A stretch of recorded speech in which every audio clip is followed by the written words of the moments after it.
You're listening to Coffee and Sports from Wire to Wire Sports Network on the National Streaming Sports Roku channel.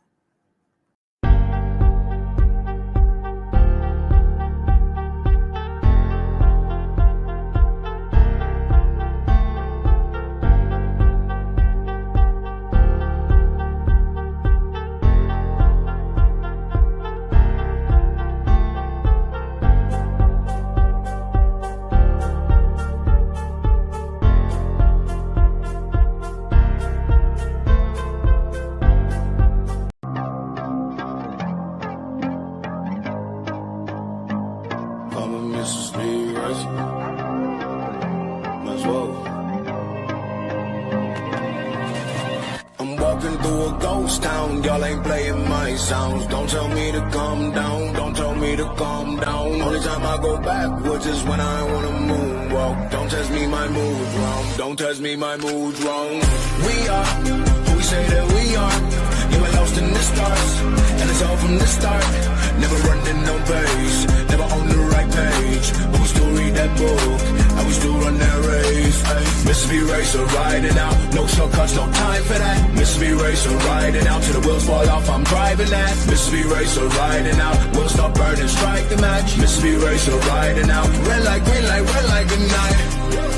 Ay, red light, green light, red light, good night. Red light, green light, red light, good night. Red light, green light, red light, good night. Red light, green light, red light, good night. Time to chill, don't sweat it. Good morning and welcome. It is Coffee and Sports. It is the morning show powered by Wire to Wire Network. Thank you for making us part of your morning routine. I am Chris, and that over there, that is the NFL genius himself. Gene, how are you this morning, sir? I'm good. This is my first week going back to the NFL genius moniker. I started off so poorly picking NFL. I stripped myself at the title, but after 7 straight victories against the spread, I have now brought it back. Before we touch on a lot of NFL stuff today, sir, I wanted to start with a little NBA stuff to get your opinion there. Let's start with the storyline that was a buzz in the NBA world last night. And of course, that was the return of the Splash brother to Golden State. Klay Thompson making his return as a member of the Dallas Mavericks. And Gene, it was something early when Klay was feeling it and he was shimmying. He was pulling out Steph's moves. It was fun. Steph was laughing. And then in the end, Steph did what Steph does. He took over a game. I think he scored the last 12 points of the fourth quarter. He did Steph night and the Golden State Warriors off to a some would call improbable 9-2 start, defeating a couple of really good teams in the past couple of weeks after getting kind of stomped on there by Cleveland. But let's start with Golden State and let's start with Klay Thompson. Obviously, last night you kind of saw what we've seen from Klay the last couple of years in Golden State. You saw moments last night where he was hot and he couldn't miss. And then later on in that game, you saw moments where he couldn't hit the rim. It felt like at times. What do you make of not what it looks like so far? Because even the announce team last night said they're still vibing. They're still trying to get things together over here in Dallas as far as what it's going to look like, which I get. And at the same time, you look at Golden State and you're like, oh, somehow they're vibing right now. And they have pieces that we didn't think were going to produce a winning basketball team. But them and Buddy Hield are figuring out pretty early how to make it work. What is Klay's fit going to be with Dallas? And what is a realistic expectation of him this season? Well, what Dallas is doing is they're basically playing like a 3-guard set and pretending that Klay Thompson's a 3 when he's not. Luka Doncic and old Klay could play defense the way you would need him to if you're going to play a 3-guard set the way they did. Last year, while they were so successful, a lot of people look at the backcourt of Luka and Kyrie and you're like, there's no defense on that team. But they surrounded them with 3 guys that played great defense. Actually, they were number 5 in defensive efficiency last year. So being able to put Clay in that lineup, which definitely adds more offense, but definitely takes away from defense from what Dallas is doing as a whole. So they got to find ways to gel. And I'll give Golden State credit because I don't want to go too far off what I'm talking about with Dallas, but what Steve Kerr's done is he's literally played lineups based off who they were playing. Like Brandon Pazinski last night only played 18 minutes, where the other night he played 31 in a game where he didn't get to, like, he didn't have a matchup where he was getting destroyed on the perimeter. It's a big difference in Dallas is being able to find fit. With all you're doing in Golden State is you have Steph Curry and then you have the best fit around him. Andrew Wiggins has been back this year. He's looked really good for the majority of the year. Obviously, Jonathan Kuminga's taken a step forward. Buddy Hield's a perfect fit in that system, right? Because Buddy Hield's a shooter. That's what he does well. And who's going to get you shots? Steph Curry's going to get you a lot of wide open shots because he draws a lot of attention. But if you're just asking about Dallas, the biggest breakdown I could say about them is they'll be fine.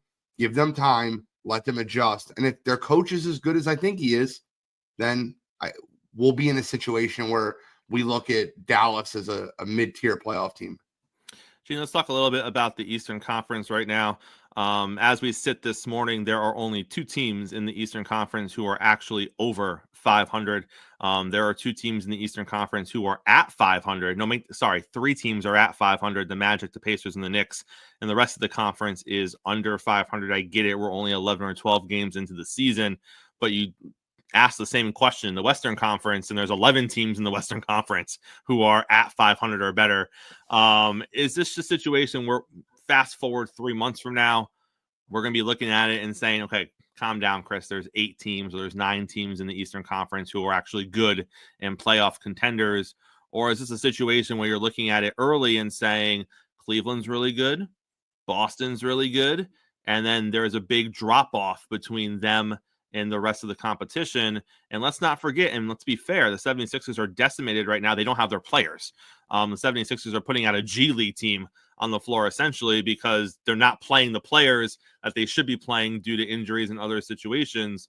So what is, in your opinion, how is the East going to shape up as far as the title contending teams in the East? Well, the 2, 3, and 4 teams, like projected wise going into the season, all have different issues, right? The 76ers haven't played anybody. Paul George missed the first week and a half of the season. Tyrese Maxey's now out. Joel Embiid's first game was last night. The New York Knicks are finding a way to play with Karl Anthony Towns, being able to put Mikal Bridges in. It's a very similar scenario that you're looking at with Dallas. It's just they got to find a rhythm and how to play each other. And the Milwaukee Bucks just have Doc Rivers. So that's really their biggest issue because I just don't know how the guy keeps getting head coaching jobs. And you see Giannis the other night calling out players on his team. If you don't want to be here, then leave. Don't be here. Like he's doing like him and Jaylen Brown like he did. I just think that team as a whole lacks a lot of chemistry and is aging the wrong way. Outside of Giannis, Dame Lillard's not getting younger. Chris Middleton's never on the floor. To answer your question, I think Cleveland and Orlando will be better than we expected them to be. I think New York and Philadelphia will eventually get it together. And I think Milwaukee's in for an absolute train collision because I don't think Doc Rivers is the head coach that can bring this team together. All eyes in the baseball world are currently, and rightfully so, on Juan Soto. He is fielding at least a dozen offers. The Blue Jays came in yesterday and said they're going to be big players in the Juan Soto, whatever that means for Toronto. Okay, you go Toronto. You be big players in that sweepstakes. That's fine.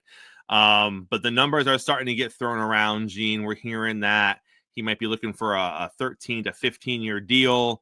We're hearing $600-700 million. So let's start with, where do you think that number is ultimately going to land? Because at the end of the day, Scott Boras can say, we want 700. And if not a single team comes to 700, it's not going to be 700. He's going to sign somewhere. And based on the offseason last year, and let's not overlook this, Scott Boras did not have a great offseason last year. He had a couple of clients. that wanted big numbers and they never got there. I don't think we're going to see that with Juan Soto because we're talking about a different skill level here. We're talking about a young generational player here. So I don't think we're going to see that issue like we saw last year with some of his clients. But at the end of the day, the market is the market.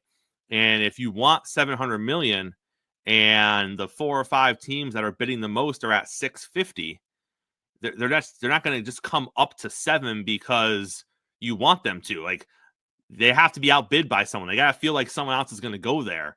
Where do you think that number is ultimately going to fall for Juan? I think he gets 14 for 675.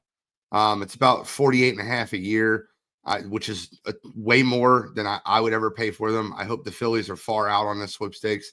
I don't want anything to do with Juan Soto for that value or that valuation. I think that a lot of the things he said in the media after the World Series show me exactly the type of player I'm getting. He's going to play. He's a pay-for-play guy. He's not a don't care where I play at, just whoever pays me the most. And I think he ends up in New York. And I don't think it's the Yankees. I think he ends up with the Mets. I think Steve Cohen has shown you he's got a huge bankroll and he has no problem using it. I think he ends up being the Mets right fielder for the next 7 years. And then I think 7 years after that, they have to figure out a spot, whether they DH him or figure out how to play him at first base. But there's no way this guy's playing in right field. He's not a good right fielder at 26. I don't think he'll be a good right fielder at 34.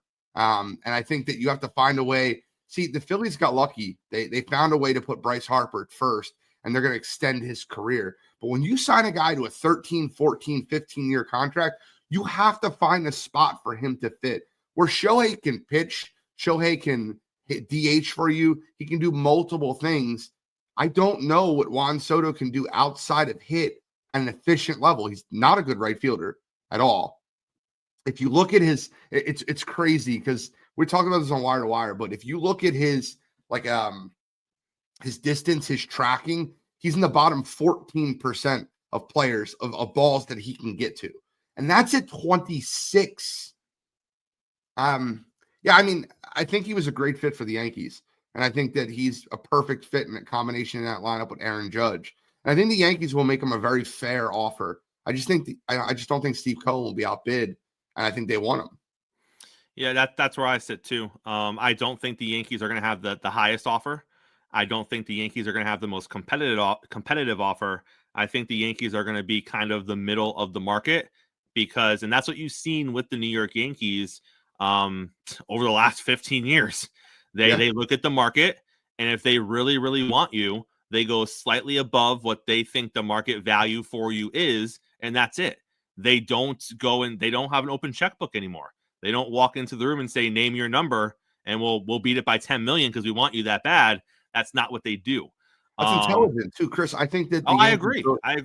I think the Yankees really need to sign a starting pitcher or two this offseason. I think that's just as important as getting someone like Soto locked up. No, I fully agree. So I think they're going to make him a competitive offer, and I think they're going to be outbid by a couple of teams. And I think he's going to go with, like you said, the highest bidder. And I have a hard time seeing anyone outbid the New York Mets in this situation. Mo is in the house. Let's get Mo up here as we pivot to some of our NFL conversations. Mo, welcome in this morning, sir. Hey, good morning, guys. Gentlemen, I always like to make sure that we have proper context when we're having conversations about what people said. So now that Micah Parsons has responded to the critics, let's all understand what he actually said, because if you just listen to his response to the critics, you might be confused as to what he initially said, because I was this morning when I watched the video, and I was like, did I mishear the comments? Am I wrong? So initially, he was just asked this question. It was a very simple question that a lot of people get asked in these situations, and they usually have a very cookie-cutter answer. And I think what caught so many people off guard initially was that Micah didn't have a cookie-cutter answer for a very cookie-cutter question. He was asked about what he saw the future of Mike McCarthy as with the Dallas Cowboys, basically alluding to the fact that the narrative is he's going to get fired after this year, and they were looking for a soundbite. And most players in that situation would say something to the effect of, hopefully Coach will be here next year. We want to win with Coach. Coach has done a lot of great things for this team. We'll see where things fall at the, some version of that. And he started there. He started there by saying, that's above my pay grade. Great response, Micah. Leave it there. That's above my pay grade. Say one nice thing about your head coach and move on to the next question. But he couldn't do that. He couldn't do that. He had to go on and say, that's above my pay grade. All coaching aside, Mike can leave and go wherever he wants. Guys that I kind of feel bad for is guys like Zach Martin and guys who might be on their last year on their way out, because that's who I wanted to hold a trophy for, which means you don't want to hold a trophy for your head coach. Okay. Then he went on to say, you want to win games and do great things with those types of legends. So those types, not Mike McCarthy, and who put in more time and work than Mike McCarthy ever did. So those are the types and kinds of guys that I have so much sympathy and hurt for. Got it, Micah. So you don't want to hold a trophy for Mike McCarthy.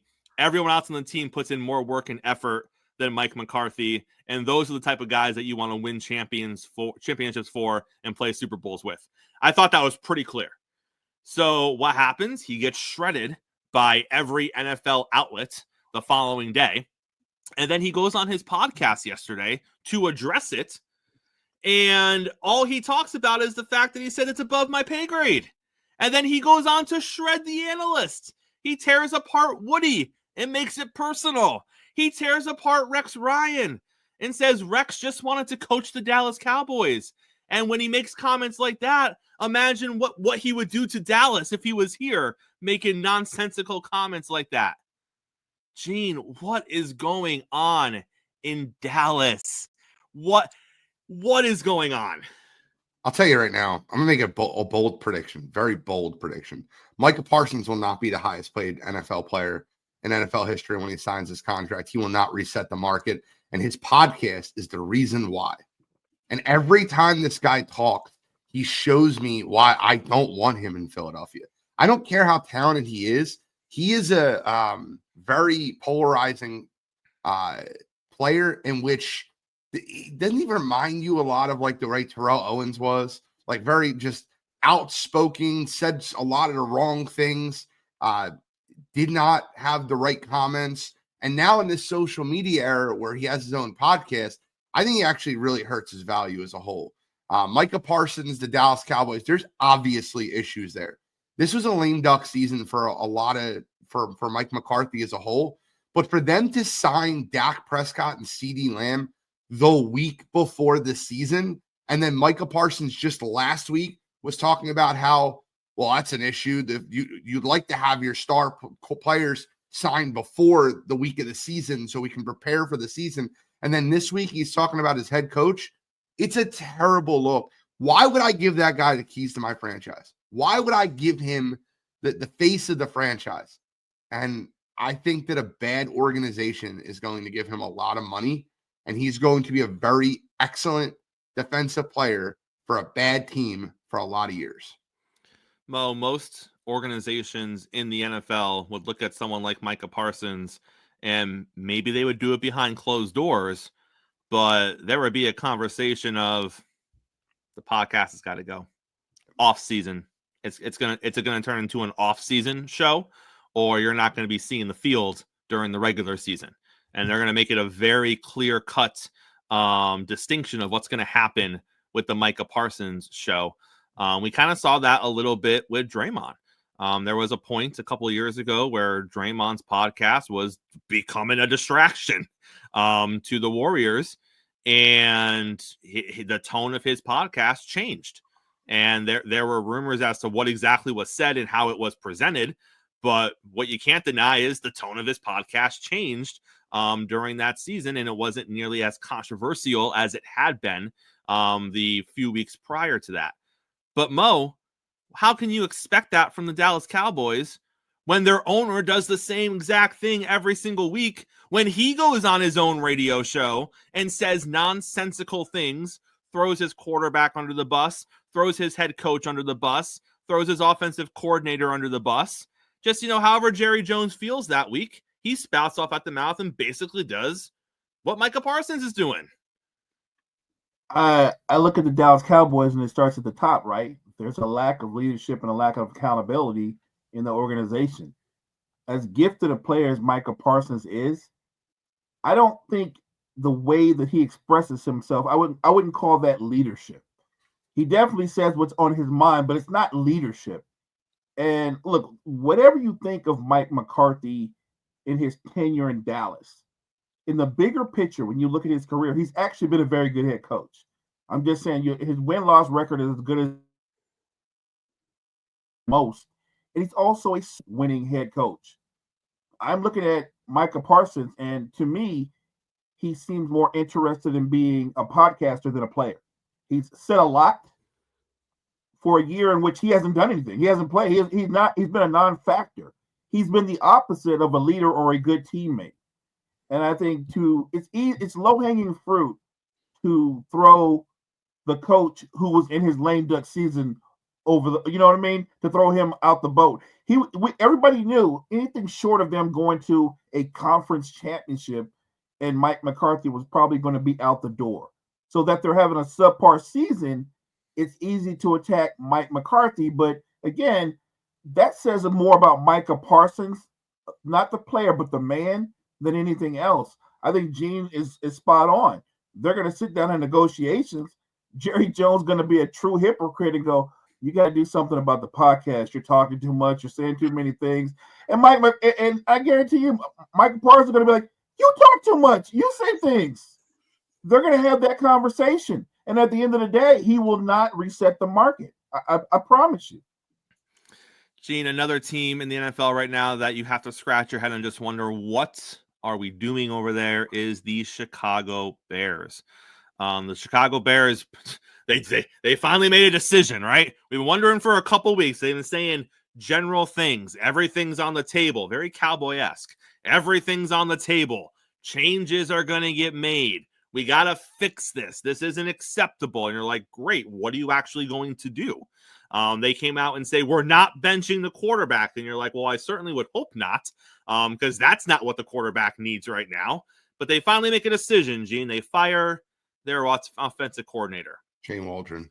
Which happens in these situations, right? You look at these situations and, someone's got to take the fall. And if it's not going to be the head coach, sometimes it's the offensive coordinator. But, Gene, the bigger issue here is that the head coach probably should have been fired last year. Yep. So because the head coach wasn't fired last year, you then get to preparations for this season.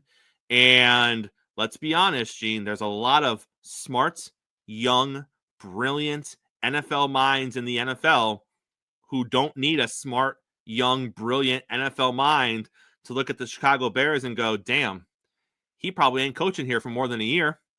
If I sign on with him and they fire him after this season, I'm probably out too. That's not longevity if I go to Chicago at this particular time. So did the Chicago Bears have the pick of the nest when it came to offensive coordinators? Were people knocking down their doors? No, because you set up a situation where you didn't really show faith in your head coach. Your head coach didn't show that he could actually be a head coach in Chicago. So you end up hiring someone as an offensive coordinator that everyone kind of scratched their heads at when you did it. But in all fairness, your options weren't that great. And let's be honest, Gene, if you're Chicago, you had one job here. And your one job was to build a system for Caleb. That was your job, right? There's reports that Caleb got the playbook for the Chicago Bears back in February.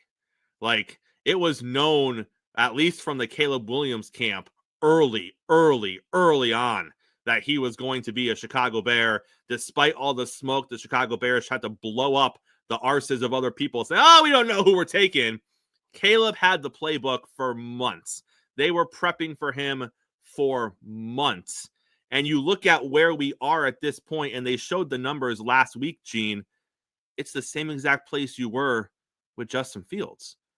The numbers are literally identical across the board as far as just where this offense is. from an efficiency standpoint, from a production standpoint, from a scoring standpoint, you could just switch them and it would be the same. You're getting the same output. So where do we go wrong in Chicago, Gene? Is this a Caleb Williams issue? Is this a coaching issue? Is this a GM issue? I watched Barstool yesterday, and they were talking about Caleb Williams as the worst quarterback in this class between Drake May, Jaden Daniels, Bo Nix, that Caleb Williams is the worst of the bunch. And I wanted to break my screen. I messaged you immediately, and I said, please talk to me about the Chicago Bears, because I'm ready to say this, and there's some really bad organizations in the NFL. Carolina Panthers, the Cleveland Browns, they're bad organizations. I think genuinely the Chicago Bears are the worst organization in football. If I was a quarterback and I was being drafted by the Chicago Bears, I would just say, no, I'm not going there. I will sit out a year. I will pull my Eli Manning card. Whatever I need to do, I'm not going there. I need to just bring you back in history. And I've said this before on the show, and I'll say it again. John Fox was the coach when they drafted Mitch Trubisky. He was in his lame duck year. They drafted Mitch Trubisky. They awful trade with the 49ers. They gave up so much capital to move up one pick when the 49ers were not going to take a quarterback and took Mitch Trubisky. John Fox was the coach, had a bad rookie year. They hired Matt Nagy to try to marry him to Mitch Trubisky. Didn't work. They sat Mitch down. The last year of Matt Nagy's coaching career in Chicago, they drafted Justin Fields.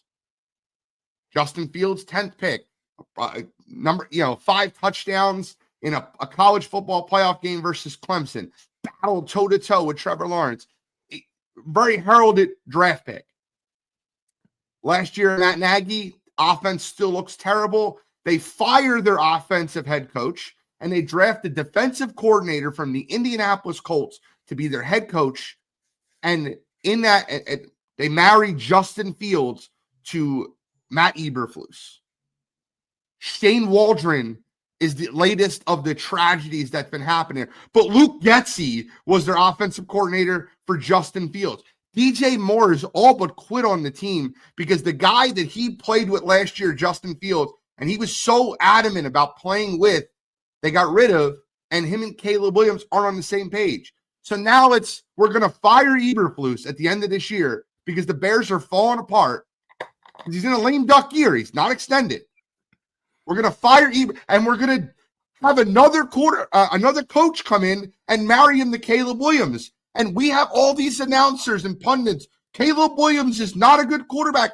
Have we not learned our lesson that you have to have the right situation for these quarterbacks that come into the league? Look at what Baker Mayfield is doing down in Tampa Bay. Look at what Sam Darnold is doing in Minnesota. Look at what Geno Smith is doing in Seattle. There's so many retread quarterbacks that we're like, this guy stinks.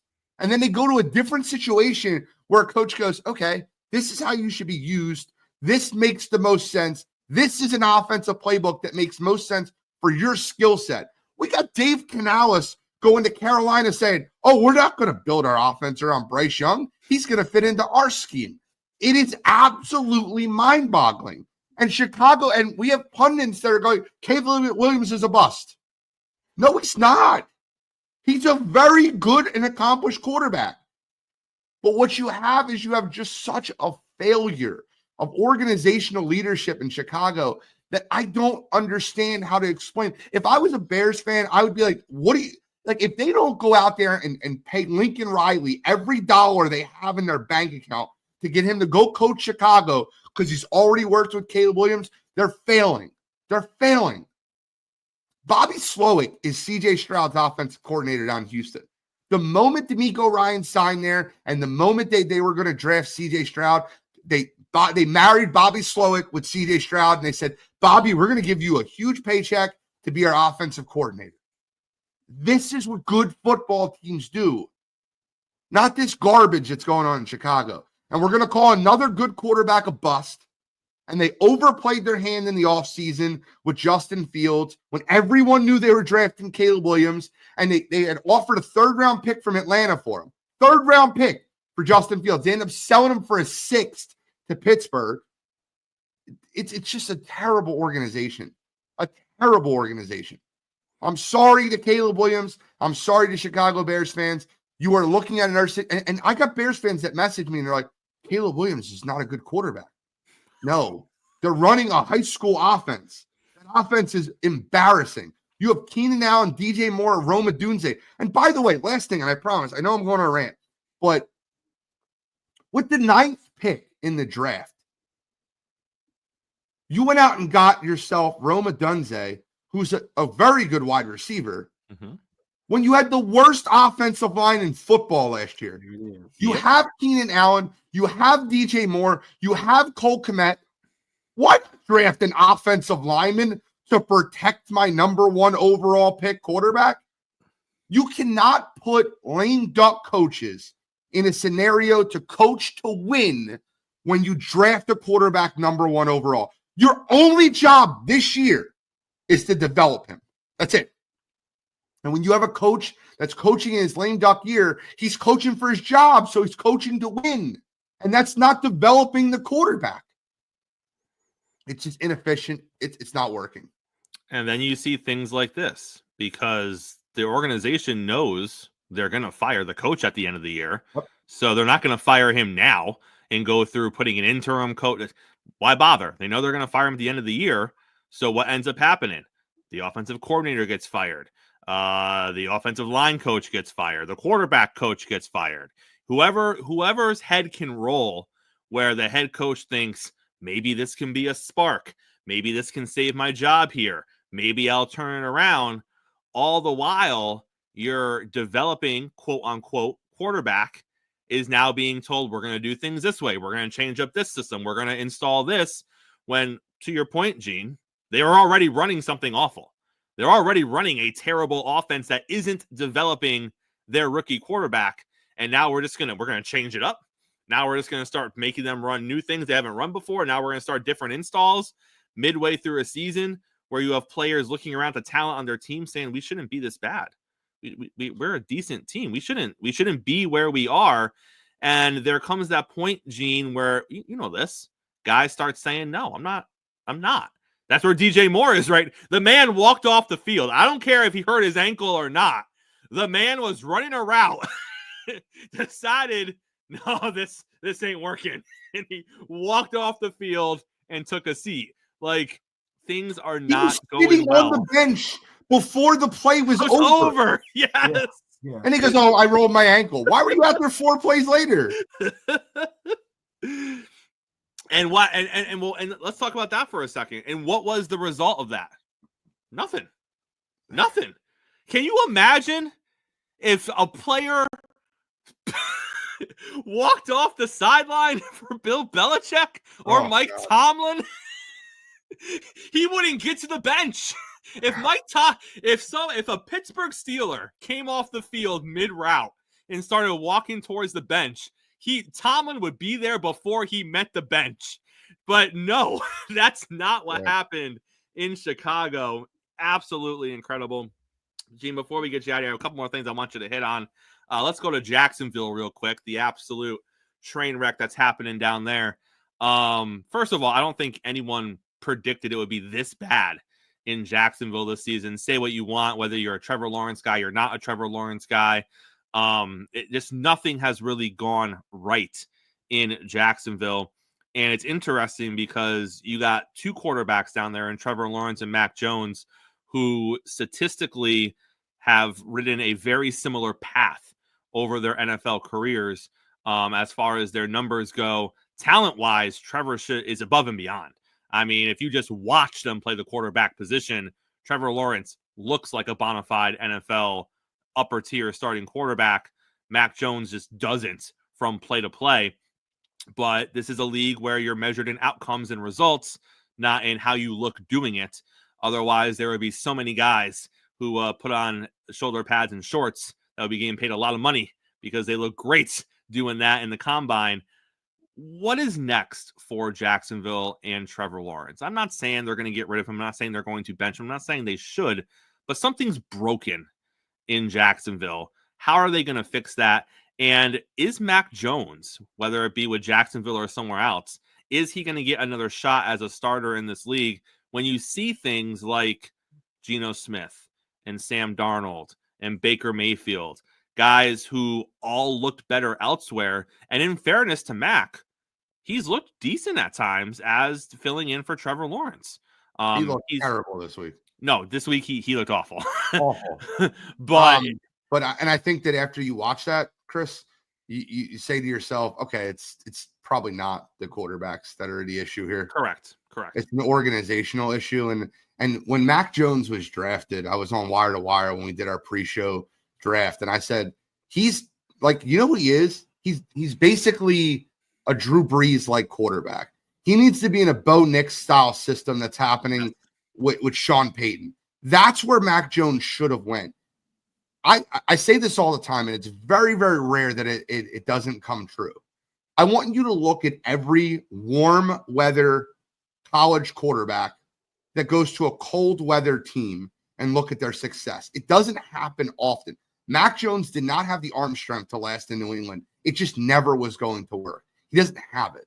He's an efficient quarterback that can throw accurate if he knows where he's going with the football. Look at his tape in Alabama. He was incredible in leading Devontae Smith to a Heisman Trophy. I think Mac Jones can make it in this league. I just think it needs to be in the right situation with the right person, with the right offensive scheme. Guys, I'm not trying to be this guy. I'm not a PFF warrior. Do you know where Trevor Lawrence ranks in PFF quarterbacks up until last week? 7th. He's 10th right now because 3 people passed in this past week when he didn't play. He was 7th out of all quarterbacks in the NFL for a PFF grade. There's so many drops that I got to watch that firsthand when he played against. He was dissecting Philadelphia's offense. Did he make a good read on the last play of the game where he threw interception to Kobe Dean? Absolutely not.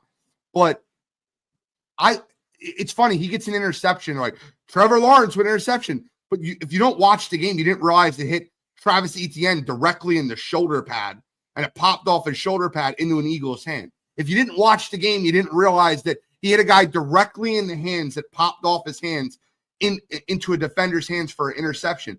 Or they had in London versus Chicago, they had 4 dropped touchdown passes. And not like I think they're drops. The NFL rules drops as something that is reasonably catchable. These weren't tough footballs to catch. They dropped 4 touchdown passes. That is insane. I don't think that's ever happened before. 4 touchdown passes just dropped. I don't think that Trevor's the problem. I do think what I've watched him on tape is he comes up small in big moments, which is scary. You don't want that out of your $250 million quarterback, because every time he has the opportunity to make a play with the game on the line, he doesn't do it. He throws an interception. He makes a bad read. It reminds me a lot of Carson Wentz's last season in Indianapolis, where he looked good for 3.5 quarters, and then like there'd be a play where you needed like a big play, and he'd piss down his leg, and he'd throw the ball directly to Jeffrey Simmons in the end zone for no reason. That's my only critique of him right now is I really see when the game is on the line or fourth quarter, his fourth quarter stats are awful. And a lot of that has to do with Doug just handing the ball off and taking the ball out of his hand. But he has a lot of game-ending interceptions. That's got to stop. But I don't know. They got to fire Doug. They got to find a new coach and try to marry him to Trevor Lawrence, because they already given the guy $250 million. You're not going to move on from him. You've given him Deshaun Watson's gotten 2.5 years on that contract, and they're finally going to move on from him. Which is that's a whole another story. Where is Aaron Rodgers going to play next season? I don't know. Is he going to play? I don't know. I really don't. I think that situation in New York has scared any team off that would want to draft him. I think what you might see in New York is you might see them go out and get a coach for like another 1-year run at it and trying to like make that team work with the right situation. But can we all agree Robert Saleh wasn't the problem? I had everybody tell me Robert Saleh was a terrible head coach and he's just not a good head coach. You know what's happened? That defense went from 2nd in the league to 11th in the 4 weeks that he hasn't been there. And the offense does not look any better. Nope. So let's not blame Robert Saleh for the situations that Aaron Rodgers held the entire team hostage because of. This is an Aaron Rodgers problem because he's not a leader of men. That's it. It's not Robert Saleh. And Robert Saleh is going to go to Green Bay and be a defensive assistant over there and help them out. And that team's going to make a big run because Robert Saleh is a good defensive football coach. Gene, let's talk a little bit about the Eagles before you go. Eagles have a great record. I think your head coach is a clown. Yeah. I agree with both things you just said. When is the fork in the road going to come? Because as long as you're winning in the NFL, ownership, fans, players overlook a lot of stuff, right? Yeah. And there's been games this season, and I'm sure you can attest to this, where the Eagles have won. And there's been moments in those games where you look at your head coach and you go, what the hell are we doing? And I feel like he has one or two of these every single game. And for the most part, the Eagles have overcome all of those this season, which means we're probably setting up to a playoff situation. And that's the moment they don't overcome. So if this team wins 12, 13 games this season, goes to the playoffs, wins their first round playoff game, and then loses somewhere after that because of what is clearly a situation where Nick Sirianni was outcoached or just couldn't handle the moment or did it one of the many things that he does while he's on the sidelines. Are they going to move on from Nick Sirianni? Or is the fact that he gets them to double-digit wins, he gets a playoff win this season, are they just going to be like, we'll come back next year? Like, look where he got us. Yeah, so I said that when they didn't fire him in February, that hiring Fangio and Kellen Moore is putting lipstick on a pig, because what you're essentially doing is you are disguising the offense between Kellen Moore. You're disguising the defense, which, by the way, is number 2 in the NFL right now with Vic Fangio. And you're making Nick, you don't know what's going on with Nick Sirianni.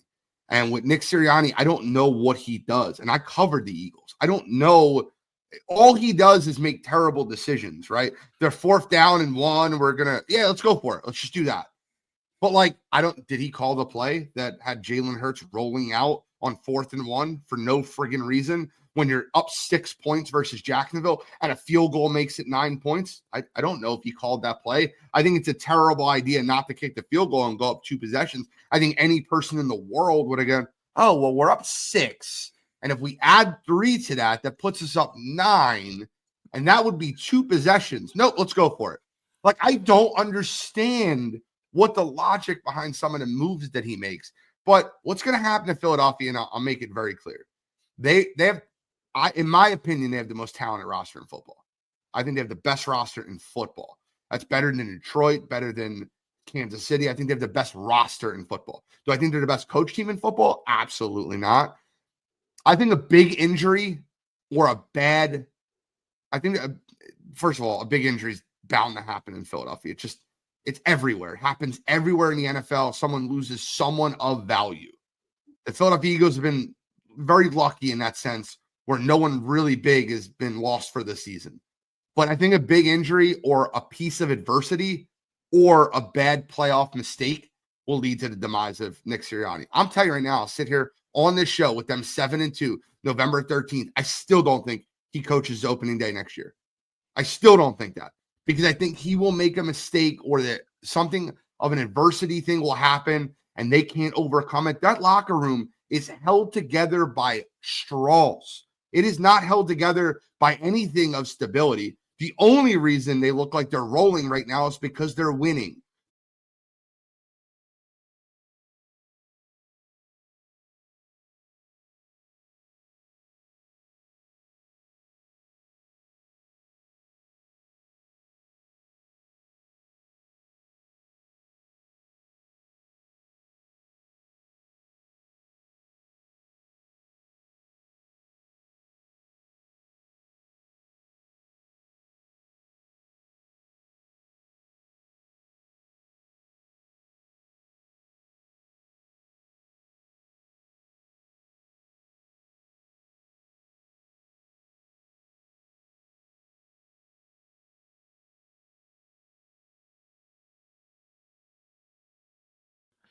All right, guys. Sorry, quick technical difficulties there. But Gene, you mentioned, what could potentially happen as a roadblock or a hurdle for the Eagles the rest of the season. Not saying I'm predicting what's going to happen last season is going to happen this season. But it's interesting because we're kind of in the same spot. There were some things that Nick Sirianni did the first half of the year last season where you're like, that's not what I love of my head coach. Yeah. But they were 7-1 or 8-1 or wherever it was, and they were rolling. And they were going to win the division. They were going to make a run in the playoffs, and then it ended the way it ended. So looking at it now, what if something similar happens? Because it looks like it's almost setting up to opening the door, like you said. If they go on a 2-game losing streak, and one of those games they definitely shouldn't have lost, what happens at that point? I think this year's a little bit different than last year because you have capable coordinators. Last year, you didn't have that. Last year, I really don't think there was a very good coach on the staff. And that included Matt Patricia. That included, I forget the guy's name. He's so forgettable. Our defensive coordinator last year. But that included our entire staff last year. When you have Kellen Moore and you have, Vic Fangio, these are guys that have been in situations before where they've seen locker rooms go up and down. And I think with the addition of Saquon Barkley and with their run game and their defense, they can't collapse the way they did last year. But I do think with an injury or I do think with adversity, this team won't play to its potential because the guy that's leading the ship is just a figurehead. I think everyone's starting to realize that, right? So like when there's an offensive problem, it's Kellen Moore that gets the conversation. When there's a defensive problem, it's Vic Fangio. When there's a situation where we're going for it on fourth down, that's when we're yelling at Nick Sirianni. But I don't think this team will collapse like they did last year.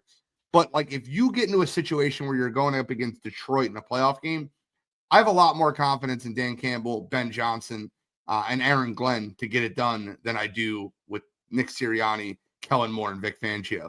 Even though I think Philadelphia is more talented of a roster, I think that, as a whole, they're not complete. And I think that with Nick Sirianni as your head coach, it is lipstick on a pig. Gene, always a pleasure having you on here in the morning.